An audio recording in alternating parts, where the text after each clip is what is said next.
If you guys watched my previous vlogs, you know that I've been trying to figure out what was going on with my cat. You can actually see him. He's sitting at the window right now. He's kind of napping, I guess. I have two cats and one of them recently started getting sick. He started throwing up a lot. And so we were trying to figure out what was going on. So actually one of my previous vlogs is just a day in the life when we were seeing the doctors and stuff. Before that, they said everything looked fine. And unfortunately, this past Friday, they told us that the biopsy results showed that he has cancer. This was very tough news to process. And I feel like I'm now in a place where I handled the initial shock of it, the initial gut punch. And now I'm in a better place. I'm not saying I'm not grieving anymore, but I am in a better place mentally where I can talk about it. And I also decided I'm gonna, as we chat just about life and pets and stuff, I'm also gonna work on this project that I've been thinking about for the longest time. This is the little statue that I bought after my 22-year-old cat Masyanya passed. And I selected this one specifically because it looks like her. It has, you know, the face kind of looks like her face, and the shape of her body looks like hers. And so out of all the little memorial statues that I found on Amazon, I picked this one because she resembles Masyanya the most. And so I've wanted to paint it for the longest time. So my plan is to paint it, then cover it with protective coating so it can be outside, and then this will be outside either on the porch or backyard or on the balcony. And so I'm gonna do it today as I chat to you guys. So first of all, let me prepare some things. So I'm thinking I'm gonna use acrylic paints. Again, just like with that glass project I've done before, I actually don't know if that's gonna work. I assume it's gonna work, so we'll see. I just picked random colors that I think might work for us. So you can see them here. I'm gonna work with both shots just so that I can show you details. So these are some colors I have, some acrylic paints, and then this is just white paint that I'm sure I will need as well. Let me pull up some of her pictures and see if I can find one where she's sleeping. I'm sure I do, because she slept in this pose often, and so I want to find one where that I can use as my example. I have this photo album. It's called Sweet Paws, and it has pictures of all of my pets. So I started this album back in 2016. I'm trying to remember, did my mom start this album or I started this album? I think it was me. And yeah, and so I have pictures of Masyanya, who passed away in December. I have pictures of my other pets who are now gone too. There was a male cat, he was 19. There was a dog, she was 17 when she died. There was another cat I had who died when she was just 3. Like, that was really tragic, and it kind of reminds me of the situation with Snoop.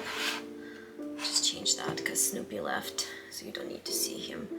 Kind of reminds me of situation with Snoop because he's young too, he's 9, and so I did not expect to get this diagnosis at this age.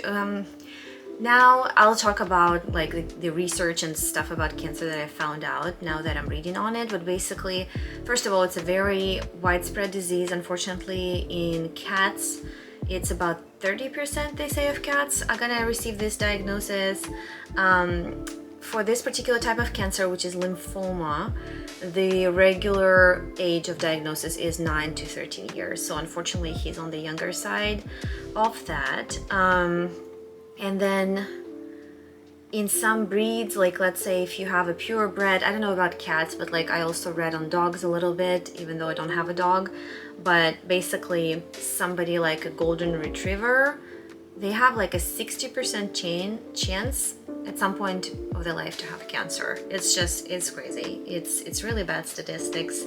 But none of my cats before had cancer, and I did not expect it at all. So this is all new to me. And so, okay, let me take a look and see some good pictures of Masyanya as she's sleeping. Not quite it, but that gives me a good idea. So I guess I'll screenshot that. So you can see she's a tabby. She was a tabby. She had some grays in her, some orange tones, some white. That picture you can really see the face, and this looks like the face that the cat has. So I'm gonna screenshot that.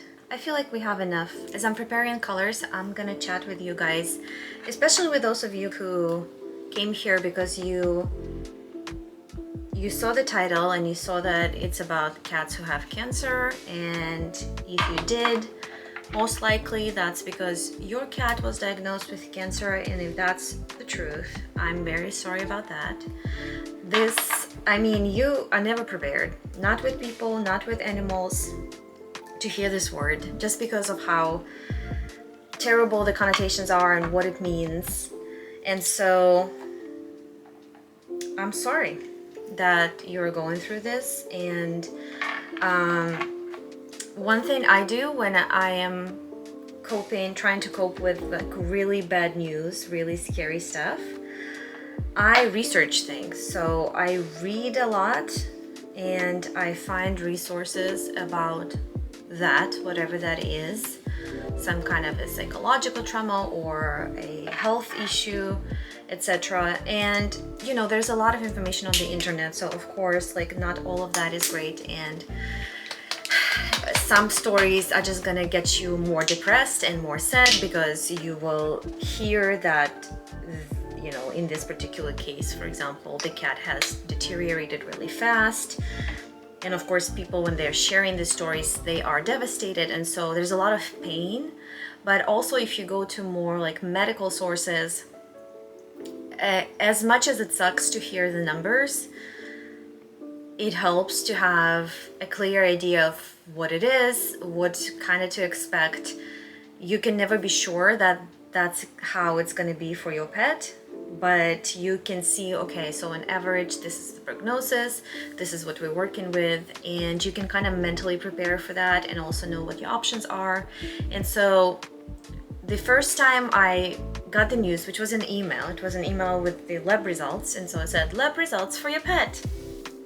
And I opened this email 100% sure that I would see like, oh, we didn't find anything, so let's just keep on monitoring. If any future problems arise, bring him back, because all his previous work was good. His blood work was good, his ultrasound was good, his x-ray was good, and even his endoscopy looked good. So there were no visible signs, and his only symptom was vomiting. And so when I opened this email and I saw the word cancer, I can't describe, like, at first it's just like shock and disbelief. Like, I had to reread it multiple times to understand what it means. And also the doctor said, I know this is surprising news. I am surprised, and she's surprised because he did not present as a cancer patient. And so her working diagnosis was IBD. And so my cat, there are two types of lymphoma in cats, and it's very different from lymphoma in people. I guess it's similar-ish to lymphoma in dogs, but still different. So there's the large cell lymphoma or high-grade lymphoma, and there is small cell lymphoma or low-grade lymphoma. I talked to somebody I know who has actually cancer themselves, my friend who has breast cancer, and when I talked about it with her, I said, well, his type is like the good type, if there's such a thing. And she's like, yeah, unfortunately there is such a thing as the good type of cancer. Like, once you get in this to this point and you have cancer, or somebody you know has cancer, there are bad types and good types. So he has the good type of cancer, which is slow moving, not as aggressive, and the treatment for which has a better prognosis and a longer possible lifespan once the treatment starts.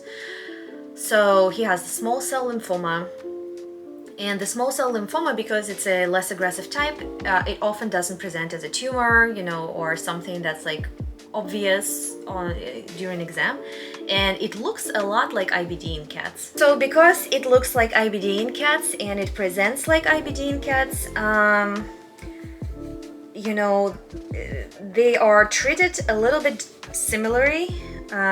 There's some similarities in how they're treated, and also because the presentation is similar, that was my veterinarian's working diagnosis, and so she thought he had IBD, and then only the biopsy results confirmed that it was something else. Okay, I'm gonna start. I'm not sure, she's already gray, so I'm not sure how much putting gray is gonna change things, but I feel like in the picture the top of her head is actually darker, so maybe putting like darker color here is gonna look more like her. Okay. Yes, so I'm just gonna start with that. And you know, technically you're supposed to probably do like darker colors later, but that's just the first thing I noticed when I looked at her picture, and that's why I'm starting with black. I don't know if that's the right way to go, but that's what I'm doing.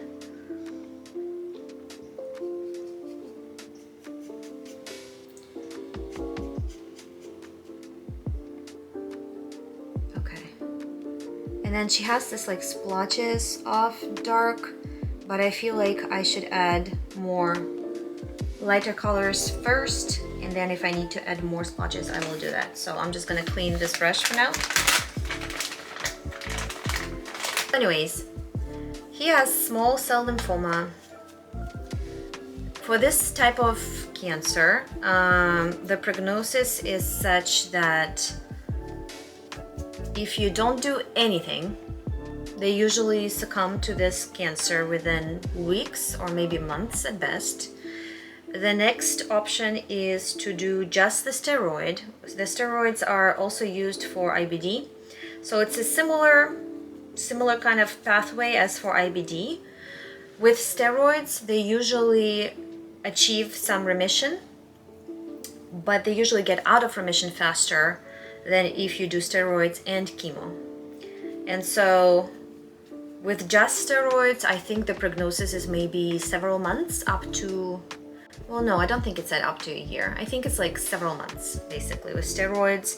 And the difference between nothing at all and just steroids is that they would be more comfortable with steroids, and the symptoms, which, you know, in his case is just vomiting, but some cats have also diarrhea, weight loss,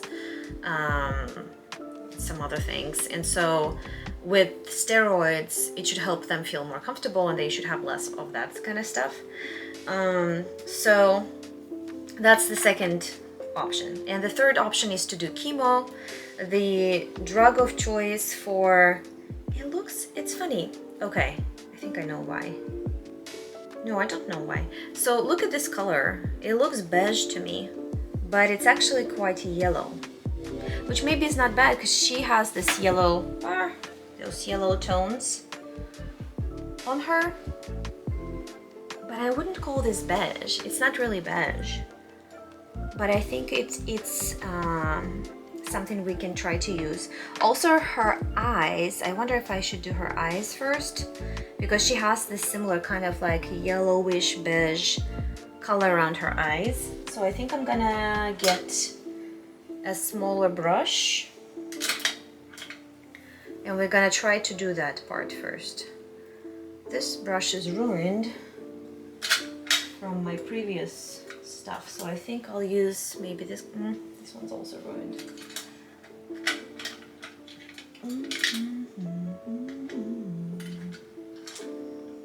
This one should work.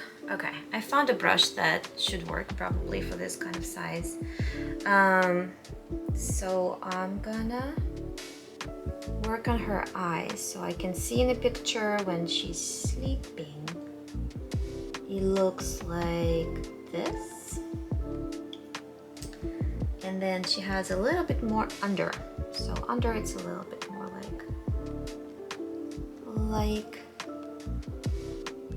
that. Yeah, kind of like this. And then the same on the other side. Kind of like this. And it's crazy how much time heals in a way, because you know, when I just lost her in December, and like when I was still recovering from that in early January, I would not be able to just so calmly talk about how, you know, the way her eyes looked when she slept. So now it's, I guess I've accepted that she's gone, and it's just remembering how beautiful she was and how, you know, how great she was. Sometimes I still get those like waves of grief come over, but most of the time I'm able to just remember the good parts and like not so much all the bad stuff. So that helps. Okay, so the nose is kind of like a mix of both in her case. It's like a little bit of that and a little bit of that kind of grayish color. Let's see. Oh, did it all dry already? Wow, that was fast. That was fast. Yeah, I feel like that color is not as dark maybe, so I'm just gonna do like different things. And then there's a little part that's like more, I'm trying to see here, like over her eyes. It's still the same kind of mix of like yellowish and black and grays, and a little bit of like lighter, almost white. And I'm trying to figure out like what kind of color. I feel like there's a little more brown in it. So I'm trying to mix up something that looks similar. For the part like right over her eye, I feel like there is some black there, but I'm gonna start with this browns a little bit here and there.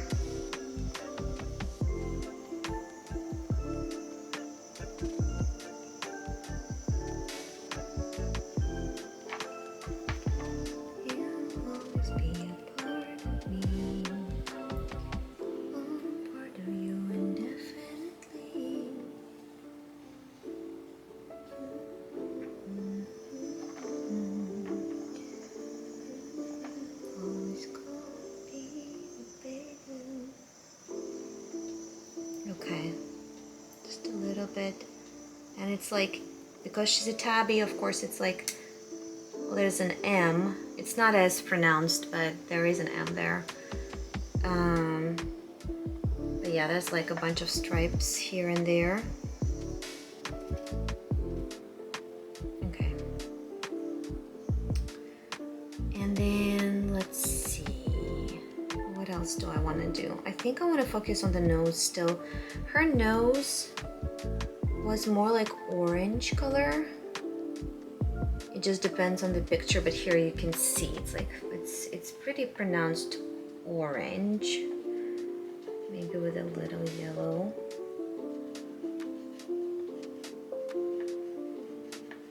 But it's not yellow, it's more like orangey type. Just trying to figure out the correct shade. Like that's too light, but I can use it for something else. Just trying to figure out the correct color. Oh, it's like this brown, I guess. It's the correct color. So I'm just gonna do the nose right now.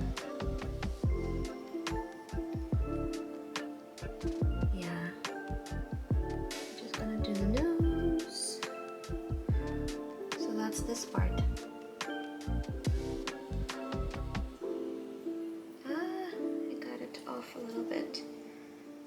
I'm gonna there and she doesn't have that color over there. So I have to be careful.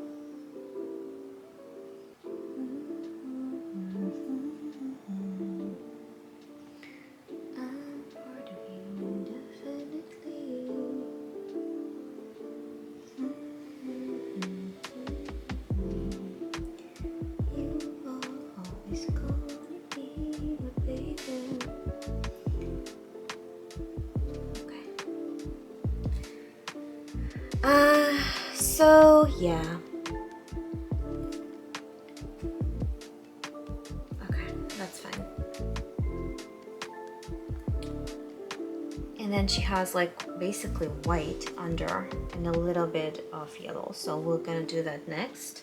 So the places I went to when I was reading and learning about this diagnosis, there were several places. I found this oncologist on YouTube. Her name is Dr. Sue. I think I've watched her videos before. She's a famous YouTube veterinarian, or rather oncologist.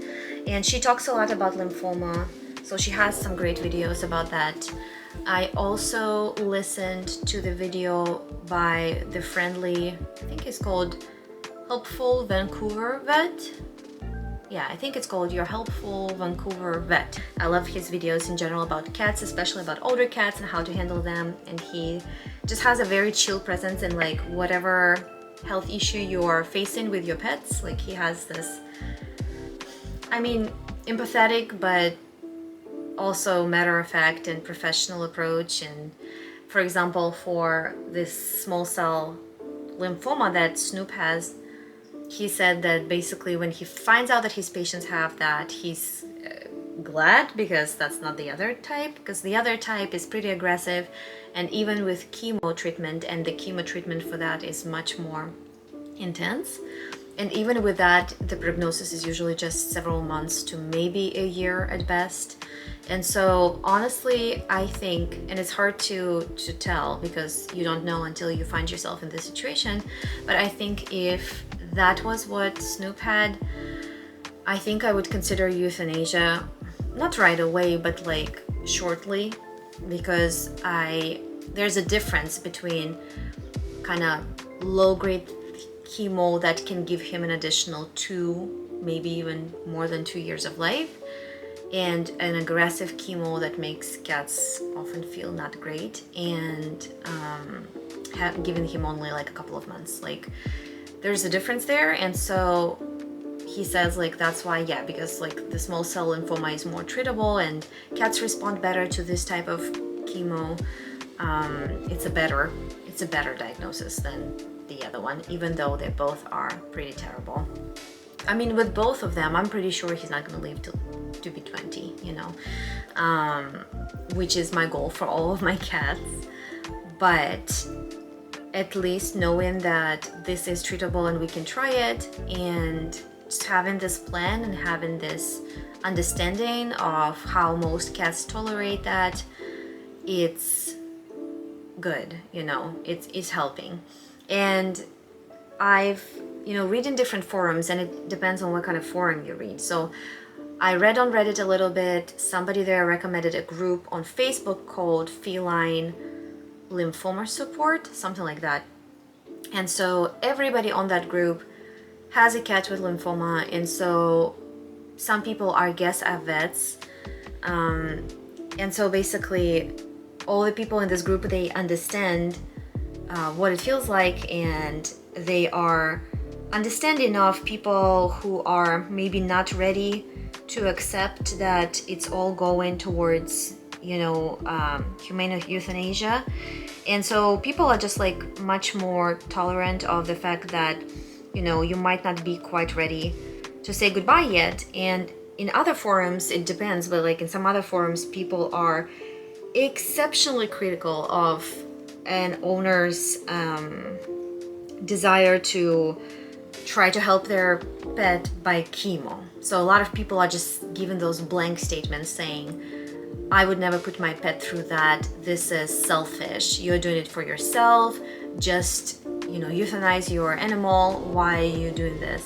But there is a difference between different situations. Like every cat's situation is different. So I've heard horror stories of, you know, pets, cats, dogs, obviously being at the end of their life, having masses, tumors, like hanging off their side or something, or like on their head or something. And the owner is like, nope, I'm not gonna euthanize. Like that's one situation. But if your cat is, knock on wood, feeling okay and enjoying life, eating, playing, purring, not showing any visible signs of pain, would you put that kind of pet to sleep? I won't, even though there's a chance that, I mean, there's not a chance, there's like a prognosis that at some point over the next several years, he's gonna die from cancer. And at this point in his life, he's enjoying the quality of life that's similar to the quality of life of a cat without cancer. So considering euthanasia at this point would be like killing a healthy animal, basically. And I'm very serious, you know, saying goodbye to this girl who was 22. You know, at the moment, I remember still asking my husband, do you think it's too early? And he's like, no. And honestly, on the day that we did it, it was obviously so late. It was so late. It was her worst day. And they say, your pet's last day doesn't have to be their worst day, you know. They are not trying to live longer, you know. They're not thinking in terms of life and death. Like all they know is how they feel, and you don't want to wait till they feel terrible. So I'm very cognizant of that, and I now looking back think that yes, this maybe even the whole last year of her life was more for me than it was for her. And in that case, yes, maybe I was selfish. And I feel like once she started deteriorating and she died from kidney disease. And so when her kidney disease was getting to like third stage, and I think she reached fourth by the end of her life, I was thinking, I saw the situation, but since I did not track her health before really diligently, like with quality of life questionnaires and stuff, I could not objectively see how bad she was. Now looking back, I can see, especially when I watch older videos when she was definitely feeling so much better and she was playing and stuff, like compared to her last year of life when she was basically eating with our help, with us trying to entice her to eat, drinking, using bathroom, sleeping on us, and purring, and hiding in the closet for the rest of the day and the night. Like clearly that's not life, you know, like she was still doing those things. And so in that moment I thought, well, she's eating, she's purring, she still enjoys our attention, she's drinking water, and the fact that she's like always in her closet, well, she's old, she's not feeling great, so that's normal. But now looking back, I'm thinking, well, her always hiding in the closet means she was probably in pain, because that's what they do when they're in pain. And so like now looking back, I think, okay, we waited a little bit too long, or a lot too long, I don't know. So now with this knowledge, and you know, I've had by now, so I have 6 pets, some of them have passed, right? So now I have 2 left out of the 6 cats I had, plus a dog, so 7 pets. And these are just the pets that I had in my house that were mine. I also took care of cats in the streets and, you know, wherever I could find them, and fed them, and as a little child brought them in and tried to convince my parents to take them. So I've been around cats my whole life, and I've had 6 cats so far. And so I feel like with every new animal, like, because they are different and they have different diseases and stuff, and so I gain more knowledge about how to be a responsible cat owner, and like how to make this decision. Because in the beginning, when it's your first pet, like you don't know anything. And so the first 3 cats that I had, so the first 2, I wasn't the one making the decision, my mom was, because even though I took them in, at some point I moved away and went to college, and so she was living with them, and so when it was time for them, when they were sick, she had to be the one to make this decision. It was very hard on her, I know that too. And then from the third cat onward, I am the one, well, me and my husband are the ones who are making the decision. And so with every such decision, end of life decision, you gain knowledge about how to make this decision, and it's never going to feel right, but I feel like you can get it more right in some cases. You know, you can really see the time that's not exactly too early, not when they're just like enjoying their life and being fine, but also you don't wait till the time when it's like their crisis. Like, for example, for her last crisis, I took her to the vet hoping they would bring her back, like get her back to a good place, and they couldn't. And so that was a miserable, whatever, 24, 48 hours. I'm trying to remember how long she spent there. And now thinking back, of course I shouldn't have done that. Like, at that point I should have invited the at-home doctor to let her go peacefully at home, as opposed to making her go through the excruciating experience of being at the vet, scary clinic, the doctors who are like poking you and doing things, like, you know, like you learn. And like with the previous cat, she was 3, so of course we tried to save her. Of course she spent forever at the vet, like her last several days, because she was 3 and we were positive that they could bring her back, and they couldn't because she had a heart disease, and so she went into heart failure, and there was fluid in her lungs and stuff. So as you encounter these different diseases that they have, you just learn about what you can and cannot do, and what doctors can and cannot do, and I feel like you get some knowledge about what's better for your pets. And so I know, learning from her experience, that I don't want to wait too long with him. And I also know that it's gonna be hard for me to decide when it's time, once he gets closer to that time, because I won't have a frame of reference. So what I did yesterday, I printed out these calendars, just like regular calendars with like empty spots for the day, monthly calendars, and I printed out the quality of life questionnaires. There's one from Lap of Love, which is at home euthanasia service. They have a quality of life questionnaire. There's one questionnaire that's called HHH, I believe. I think that was the second one that I printed out. So these are in-depth questionnaires about how your pet is doing, that let you see, like realistically see where they are. And so I filled it out yesterday for him, and his quality of life is great. Like right now, because like even before the diagnosis of cancer, when they thought he had IBD, they prescribed him a steroid.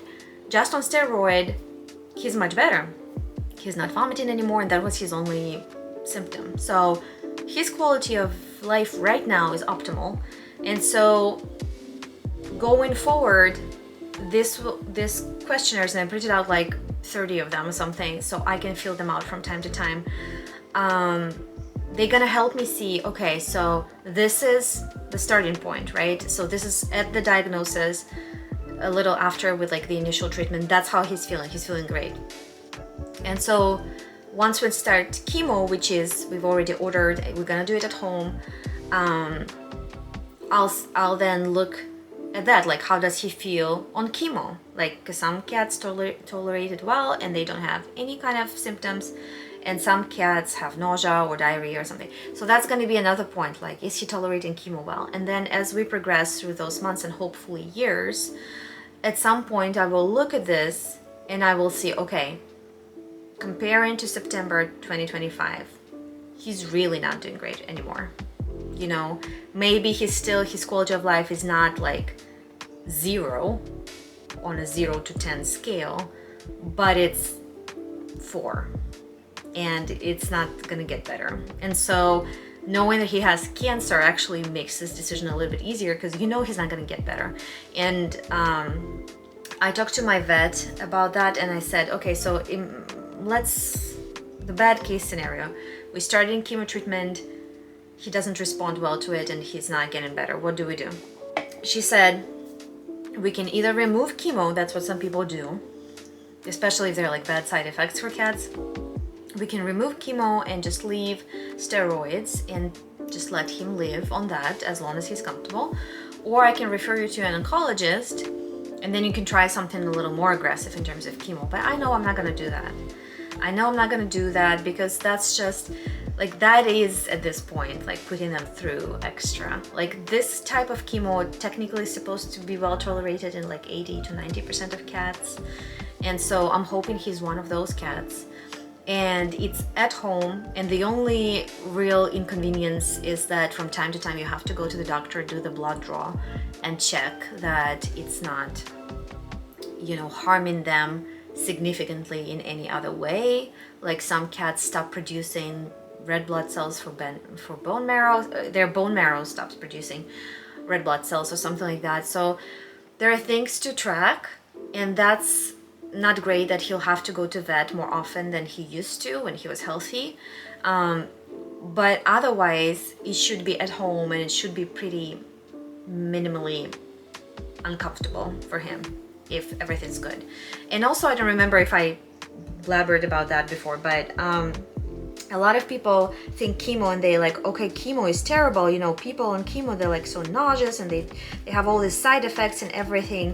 But the thing is, for cats, they actually, a lot of them respond to chemo pretty well, and they don't have any side effects. So, and the reason for that is that, what I've researched is that the dosage they're using for cats is much lower than the equivalent in humans, because in humans, when there's cancer, the chemotherapy is aimed at killing cancer, so killing cancer cells completely to have the person live and be in remission. So in cats, it's not meant to kill it completely, it's just meant to slow it down and make the cat feel comfortable as long as they can. And so the dosage is not as radical, and that's why they don't feel as bad, like one of the reasons. So yeah, so I feel confident with our decision to try chemo, but of course I'll be tracking, you know, how he feels as we go, so that I know we're not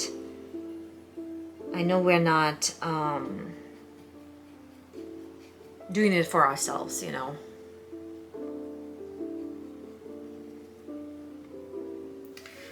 Okay, let's see here.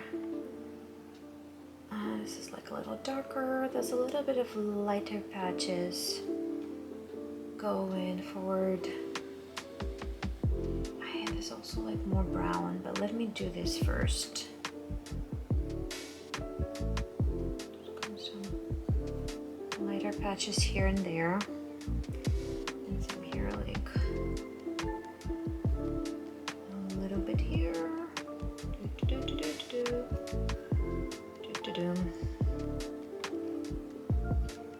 All right, and then let's see, when it comes to this kind of yellowish, I see still a little bit of that, like around her eye here, just a tad, not as pronounced as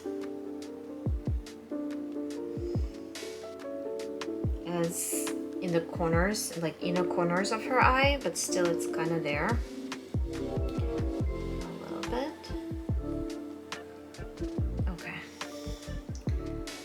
And then she also has this like orangey patch, which is a little more pronounced on top of her head. And then there is this kind of brownish, brown-gray tone, which I need to replicate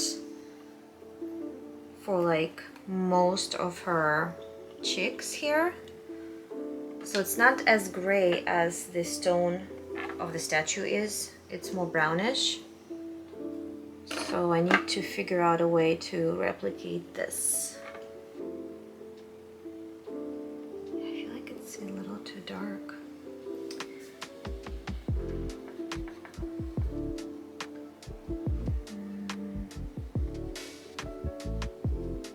More like this. I love it. I feel like we'll need to do it more. Add more white just on top to kind of like change the hue.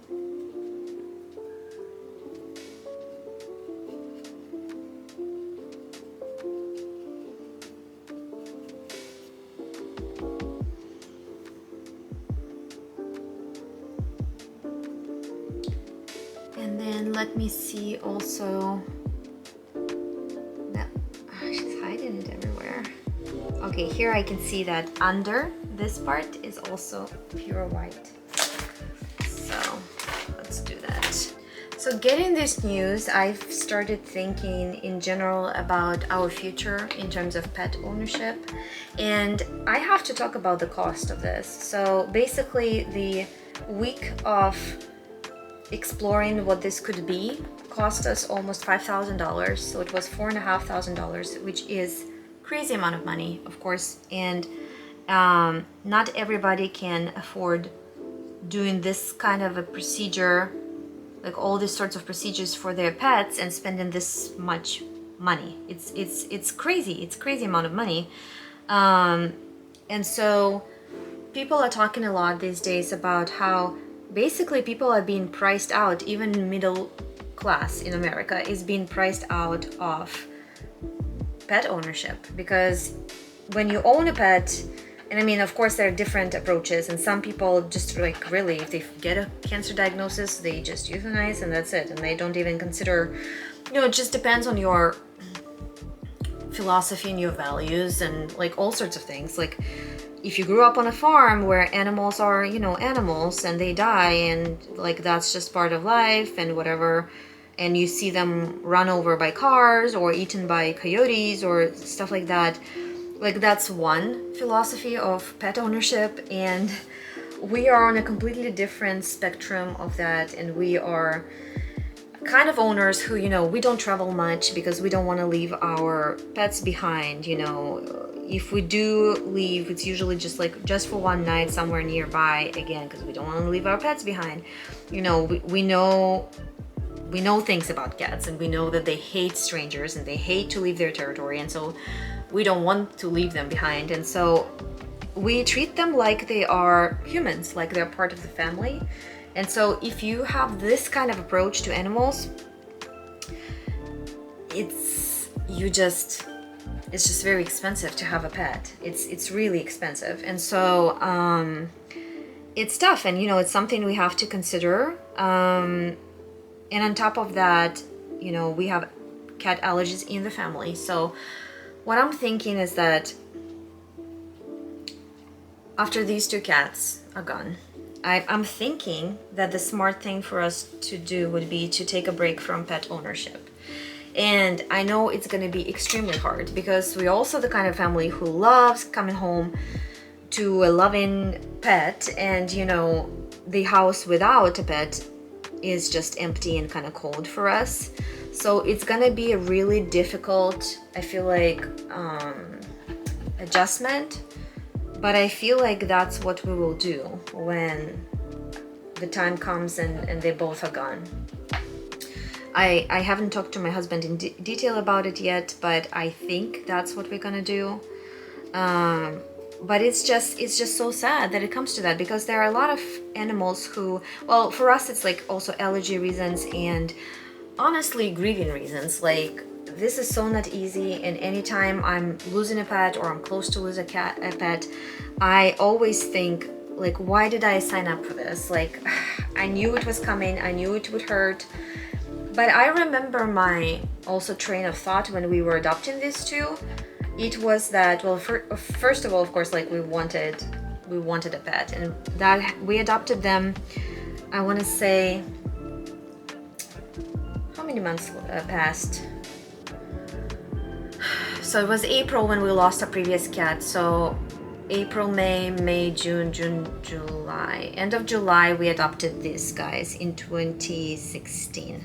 So it was a little over 3 months that passed between previous pets and our previous cat and these two.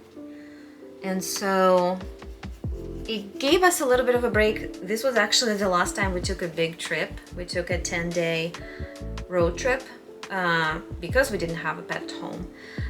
But then we would always stop at the, like, close to our house. We had a little pet store. And so because they partnered, I guess, with this rescue organization, so they would showcase pets there who were available for adoption. And so we would stop at the window and look at them. And there were a lot of conversations, and we went back and forth between taking one in and not. And then eventually we ended up doing that. And the reason, like, I remember, because we lost this very young cat, I remember thinking, okay, well, not only do I not want a very young cat, but I also, in terms of grieving, because, like, I don't want to lose them and, you know, all of that. So my philosophy was that there are some old pets who nobody wants. So I didn't want to take a kitten because everybody wants kittens. And so I thought there was this, like, very old cat whose owner died. And so I thought that would be just kind to take the cat in and have whatever time we can with it, give it home and everything. And so we were going to take that cat, but then it ended up being a very popular cat, which, you know, good for her. I'm trying to figure out a way how to do it very gently. I see that there's, like, this, you know, the slits of her eye are darker, and this ones, they're dark, but I feel like they're not dark enough. I don't want to mess it up, so I need something very thin for that. So I thought, you know, it's an old cat and we can do a good thing and give it a home and be mentally prepared right away that it's old and can be sick and everything. So we want to take that cat. That cat ended up being very popular.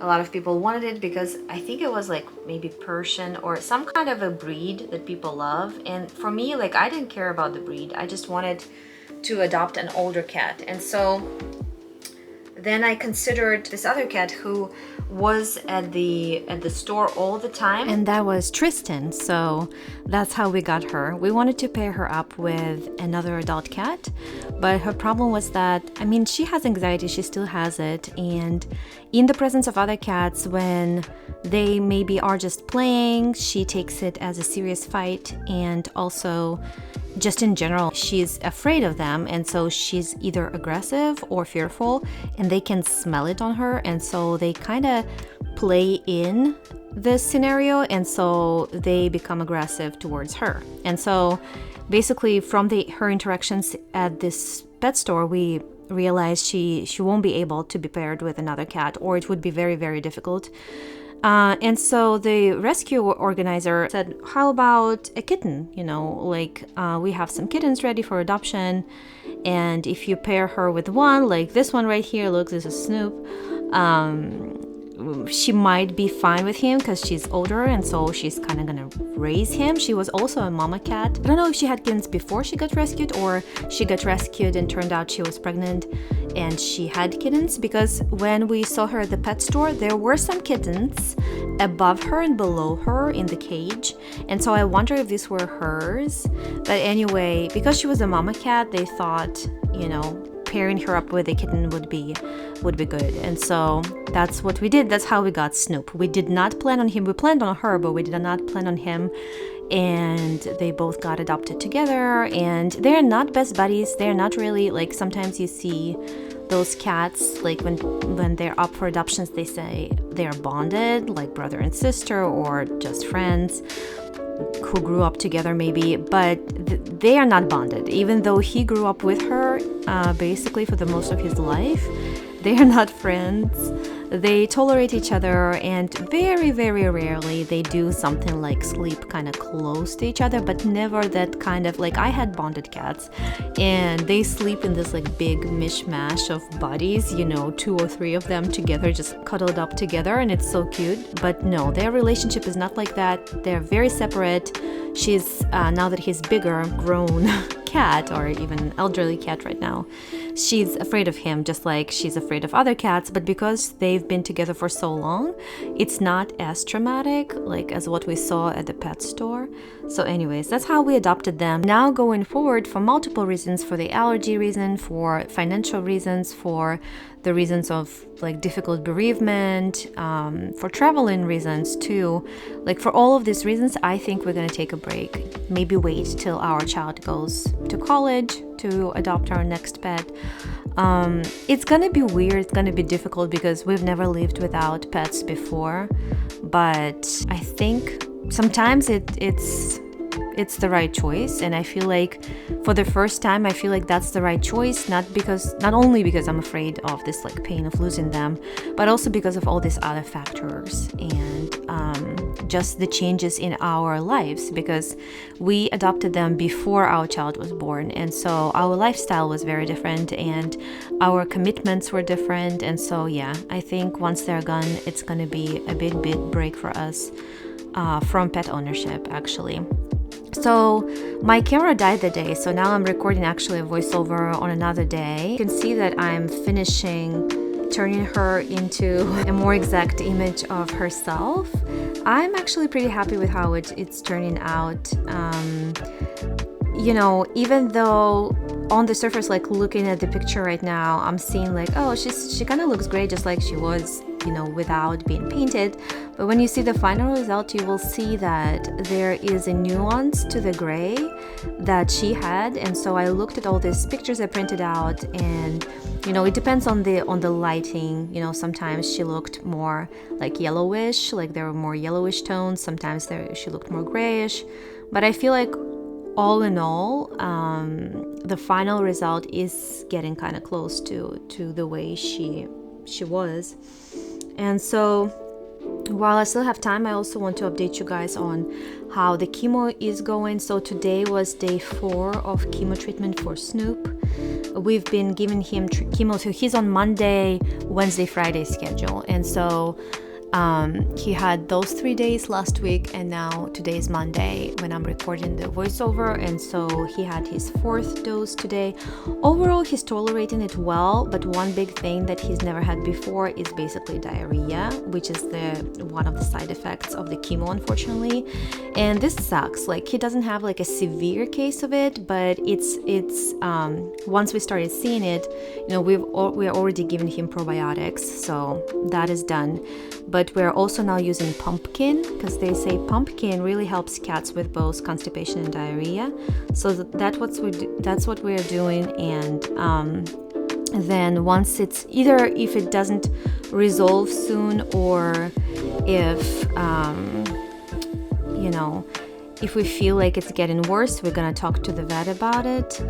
But otherwise, we're just gonna try to do that, and that's gonna be how we manage these symptoms that he has. But fingers crossed, his chemo treatment is gonna continue to work, you know, relatively well, and hopefully this issue is gonna be resolved. And then I hope that once we see the doctor, his blood work is gonna come back fine.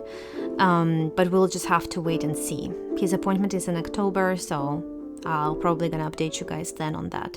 Alright, I just wanted to show you guys the result. I applied Mod Podge. The last video clip you saw was me applying Mod Podge, and so it looked very white, but when it dries it becomes clear. Originally my plan was to apply Mod Podge so that I could put her out in the garden. Like, I had this idea when I was mentally getting ready for her end of life that I'm gonna plant a garden, because I knew that we would buy a house for the first time in our life. And so I thought, because we would have our own house, I could, you know, spread her ashes there and plant a garden. I wanted to put a bird feeder because she was a big bird hunter. She loved to kill birds. And so I thought it would be cute to have a bird feeder and put her statue under it. And, you know, that would be very much her. I might do that eventually if we fence our backyard. We don't have a big backyard, and right now it's unfenced and it's a townhouse, so I don't want her to be there yet. I love so much how she came out. She looks so much like her when she was sleeping. I love looking at it, and so I think I'm gonna keep her in my office for now, but then next summer or whenever we fence our yard and we start working on kind of backyard, and I will have this chance to create a little garden, maybe then I will put her out, but for now she's gonna stay home with me. Anyways, thank you guys so much for watching. I know if you're pet parents, if you love your cats, your dogs as much as I love mine, you understand. And I hope if you are currently struggling with, you know, difficult decisions or diseases, situations where it's really hard, I just want to say, you know, you love them and you try to do what's best, and in every moment you try to make the right decision to make them, to make their life as enjoyable as it can be. And so even when it's difficult in the moment, if you try, then that's all you can do, really. We cannot predict what kind of genes they have, what kind of health they have, if they have any hidden diseases that might manifest suddenly when they're young. All we can do is just try our best to give them their best lives with us, give them lots of love, give them lots of cuddles, give them everything we can, and then when it's time, it's time. And one day it's going to be our time too, and so it's just a part of life. The main thing is just to try your best to keep them as comfortable and happy as possible as long as you can. And when you no longer can do it, then it's time to help them transition. It's just what it is. So I'm wishing your pets health. I'm wishing your pets all the best, and you as well. And let me know about your fur babies. I love cats and dogs. I'm more of a cat person, but I love dogs too. I just love animals in general. I love wild animals, I love birds, I love cats, I love dogs, I love everybody. And so yeah, just let me know. I don't know if you can add pictures, probably not, but just tell me about your pets. I'd love to hear about them. And thank you for spending all this time with me. If you like this video, please give it a thumbs up, subscribe, and I will see you in my next one. Bye!